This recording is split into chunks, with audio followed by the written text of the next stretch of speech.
పరిష్కారం మనం tight motion చూసామండి. టైట్ మోషన్ గురించి తెలుసు మనకి, లూజ్ మోషన్స్ గురించి తెలుసు. ఈ కూటమి ప్రభుత్వం రాగానే తోటి లూజ్ మోషన్స్ ని బాధలు కూడా అనుభవించాం. కానీ ఇది ఎక్కడికోవాలండి, స్లో మోషన్. స్లో మోషన్ చూపిస్తున్నాడండి చంద్రబాబు నాయుడు గారు. స్లో మోషన్ ఏంటండి? స్లో మోషన్ మనకి ఏదన్నా సినిమాలు చూసేటప్పుడు ఆ సీన్ ఏమన్నా కాస్త అందంగా ఉంటే మళ్ళీ మళ్ళీ చూడాలనిపిస్తే దాన్ని స్లో మోషన్ లో చూపిస్తారు. చంద్రబాబు నాయుడు గారు ఏంటంటే ఆయన హామీలు అమలు చేయమంటే స్లో మోషన్ అప్లై చేస్తున్నాడు మన మీద. ఎలా అంటే ఒకసారి మీరే చూడండి, నోటిఫికేషన్స్ అండి. ఏపీపీఎస్సీ అనేది ఉంటది, ఆంధ్రప్రదేశ్ రాష్ట్రానికి సంబంధించి ఉద్యోగాలు సెలెక్ట్ చేసేది, ఉద్యోగస్తులు నియామకాలు చేసేటటువంటి ప్రక్రియ చేపట్టేది ఏపీపీఎస్సీ ఉంటది.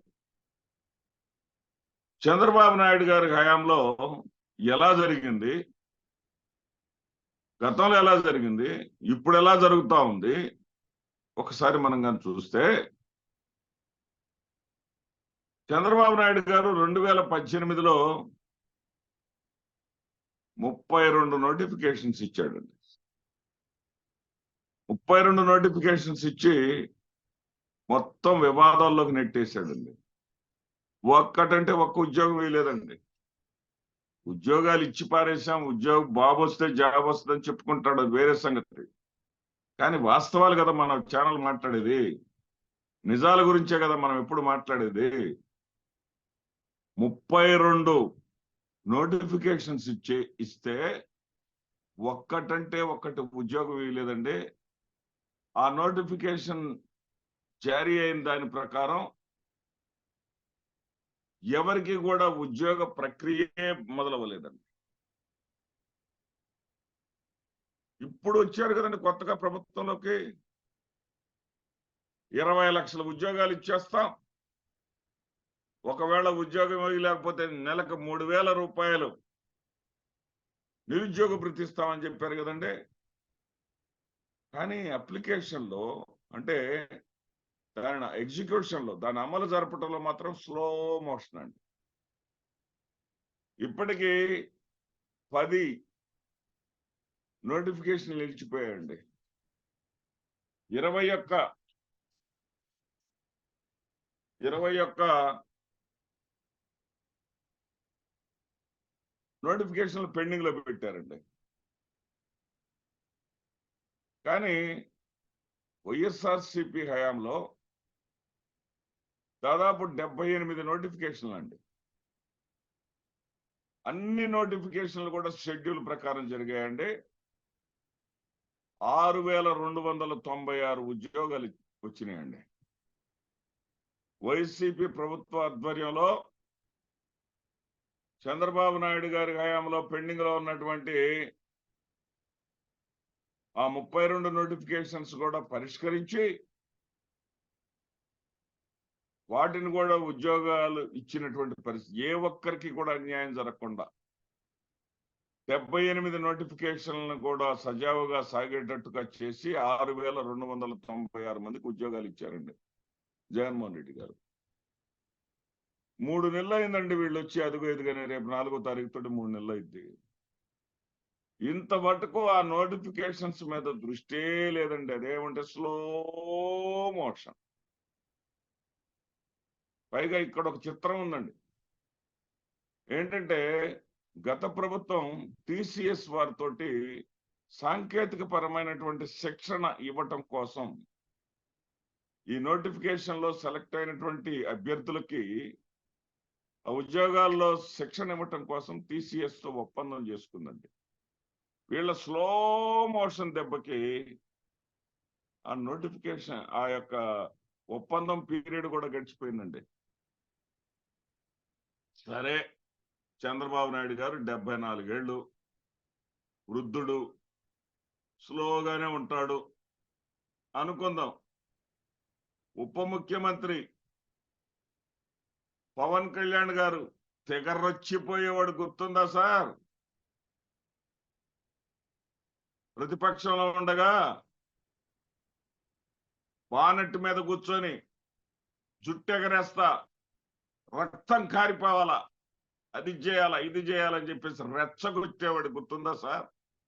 ఇప్పుడు సైలెంట్ మోషన్ లోకి వచ్చాడండి. ఎంత స్లోగా ఉన్నాడంటే ఉపాధి హామీ పనులు, ఎందుకంటే పంచాయతీరాజ్ శాఖ ఆయనకు సంబంధించింది కాబట్టి చెప్తున్నా, ఉపాధి హామీ పనులు చేయించడంలో కానీ, కూలీలకు డబ్బులు ఇవ్వటంలో కానీ ఆంధ్రప్రదేశ్ రాష్ట్రం దేశంలోనే అగ్రస్థానంలోనే ఉంటే దానిని కంటిన్యూ చేయకుండా, ఆ ప్రక్రియను ప్రారంభించకుండా 2024-25కు సంబంధించి గ్రామాలలో ఏ పనులు చేయాలి, ఎలా చేయాలి, ఎప్పుడు చేయాలి, ఎందుకు చేయాలి అనే దానికోసం గ్రామైక్య కమిటీలను వేశాడంటండి. ఆ గ్రామాలలో కమిటీలలో నిర్ణయం అయిన తర్వాత పనులు మొదలు పెడతారంటండి. అది కూడా ఆయన సొంతగా చెప్పలేదండి. ఎందుకంటే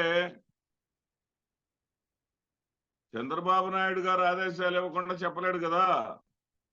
నిన్ననే పంచాయతీరాజ్ శాఖ ఆధ్వర్యంలో మీటింగ్ అంటే నేనేమనుకున్నానంటే పవన్ కళ్యాణ్ గారు ఉప ముఖ్యమంత్రి హోదాలో బ్రహ్మాండంగా మీటింగ్ నిర్వహిస్తారు. తాను కొత్తగా డైరెక్టర్ గా పెట్టుకున్నటువంటి ఐఏఎస్ అధికారి అయినటువంటి కృష్ణతేజ, ఆయన వీళ్ళిద్దరే పక్క పక్కన కూర్చుంటారు, బ్రహ్మాండంగా ఎంత వేగంగా వెళ్ళిపోయేది చెప్పేస్తారని చెప్పేసి అనుకున్నాను సార్. తీరా చూస్తే Chandrababu Naidu garu is the boss of the meeting. Babu garu మాట్లాడుతున్నారు, పవన్ గారు అన్ని మూసుకొని కూర్చున్నారు. ఆ మీటింగ్ అయిపోయిన తర్వాత బయటకు వచ్చి మాత్రం ఈ ముక్క చెప్పారండి, స్లోగా వెళదాము, ఉపాధి పనులను స్లోగా ప్రారంభిద్దాం, ఈలోపు జనాలు డబ్బులు లేక, తిండి లేక, తెప్పలు లేక అల్లాడినా మాకేమి సంబంధం లేదు. ఎందుకంటే మా చంద్రబాబు నాయుడు గారు ఏది చెబితే అదే. ఇంకా మరొక ఐటీ శాఖ మార్చులు యువగళ యాత్ర పేరుతోటి మరి రాష్ట్ర ప్రజలందరికీ కూడా వాగ్దానాలతో పాటు రెడ్ బుక్ ను కూడా అందించినటువంటి మరొక యువనేత. ఆ యువనేత కూడా స్లో మోషన్ నే చూపించాడండి మనకి. అమ్మఒడి ఈ పాటికి ఇవ్వాల ఈ నారా లోకేష్ గారు, తల్లుల ఖాతాల్లో డబ్బులు వేయాలి. తల్లుల ఖాతాలో కాదు, నీకు 15,000, నీకు 15,000, నీకు 15,000, ఎంతమంది ఉంటే అంతమంది పిల్లలకి 15,000 చొప్పున వేస్తామని చెప్పి ఎంత స్లో అయిపోయాడంటే ఈ సంవత్సరానికి డబ్బులు లేవంట. వచ్చే సంవత్సరానికి ఎలా ఇయ్యాలో, ఏ విధంగా ఇయ్యాలో విధి విధానాలు రూపొందించడానికి కమిటీ వేసి ఆ కమిటీ పనిచేస్తూ ఉంటుందండి స్లో మోషన్ లో. ఇదండి వీళ్ళ పరిపాలనా తీరు. వీళ్ళ దుంపలు దగ్గ జగన్మోహన్ రెడ్డి గారి మీద ఆడిపోచుకోవటానికి మాత్రం, జగన్మోహన్ రెడ్డి గారిని తిట్టిపోయటానికి మాత్రం రేజ్ అవుతారండి. అన్నా క్యాంటీన్లు పెట్టుకోండియా. ఈ రాష్ట్రంలో ఉచిత అన్నదానాలు చేసేటటువంటి ఒక 10 దేవాలయాలు పెట్టేటటువంటి, నిత్యం పెట్టేటటువంటి అన్నంలో 10వ వంతు కూడా మీరు పెట్టట్లా. మీ దుంపల దగ్గర 100 చోట్ల పెట్టారు, 203 చోట్లని, 203ని 183కు తగ్గించారు. 183 పోయి 100 చోట్ల స్వాతంత్ర దినోత్సవం రోజు ప్రారంభించారు. ఆ 100 చోట్ల కూడా ఎవడో డొనేటర్ రావాలంట, అతను రోజుకు అన్నం పెట్టడానికి 54,000 డొనేట్ చేయాలంట. సరే, ఈ డొనేషన్లతోటో వేటితోటో మీ పత్తి కట్టతోటో చేసిన ఒక్కొక్క అన్నా క్యాంటీన్ కి పసుపు రంగు పులి వేశారండి. జగన్మోహన్ రెడ్డి గారు 2,84,000 కోట్ల రూపాయలు పేదవాళ్ళకి నేరుగా అందిస్తే ఆయన తాతగాడి సొమ్మ ఆయన జేబులో నుంచి ఇచ్చారా అని అడిగిన వీళ్ళు డొనేటర్ల ద్వారా నడపాలనుకునే వీళ్ళు అన్నా క్యాంటీన్లని ఏది జగన్మోహన్ రెడ్డి గారు 2,84,000 కోట్లు ఇస్తే ఈ అన్నా క్యాంటీన్ల నిర్వహణకి తిప్పేసినా కానీ 1,000 కోట్లు కూడా ఖర్చు కాదండి. దానిని కూడా డొనేషన్లతోటి వసూలు చేయాలంట. దానికి ఎంత బిల్డప్ అండి, ఎంత బిల్డప్ అండి నారా చంద్రబాబు నాయుడు గారు. అన్నము లేని పేదవాడికి అన్నం పెడుతున్నాడు. ఒకటైతే ఒక వీడియో చూస్తే ఓహో ఇదా ఫ్యూడలిజం, చంద్రబాబు మనస్తత్వం ఇదే అని అర్థమవుతుంది. ముక్కు పచ్చలారనే బిడ్డ, ఒక పిల్లవాడు, అతన్ని యాడ్లోకి తీసుకున్నారు. ఆ పిల్లవాడు చిత్తు కాగితాలు ఏరుకుంటాడు. పిల్లవాడు జగన్మోహన్ రెడ్డి గారి హయాంలో చిత్తు కాగితాలు ఏరుకునే వాళ్ళు, లేదా పొలం పనులకు తల్లిదండ్రులు వెంట వెళ్లే వాళ్ళని చూసి ఇలాంటి పరిస్థితులు ఆంధ్రప్రదేశ్ రాష్ట్రంలో ఉండకూడదని ఆయన అమ్మఒడి తీసుకొచ్చాడు. మీరేం చేస్తున్నారు? చిత్తు కాగితాలు ఏరుకునేటటువంటి పిల్లవాళ్ళు అలాగే ఉండాలా. ఆ చిత్తు కాగితాలు ఏరుకునేవాడు మీరు పెట్టారే అన్నా క్యాంటీన్ల ముందు 4 అడుగులు ఎత్తు చంద్రబాబు బొమ్మ, 4 అడుగులు ఎత్తు ఎన్టీ రామారావు గారి బొమ్మ మీరు పెట్టుకున్నారే బొమ్మలు పబ్లిసిటీ కోసం, పసుపు రంగు పులిమేసి ఆ బొమ్మలకు ఒక నమస్కారం చేస్తున్నట్టుగా పిల్లవాడిని పెట్టారే.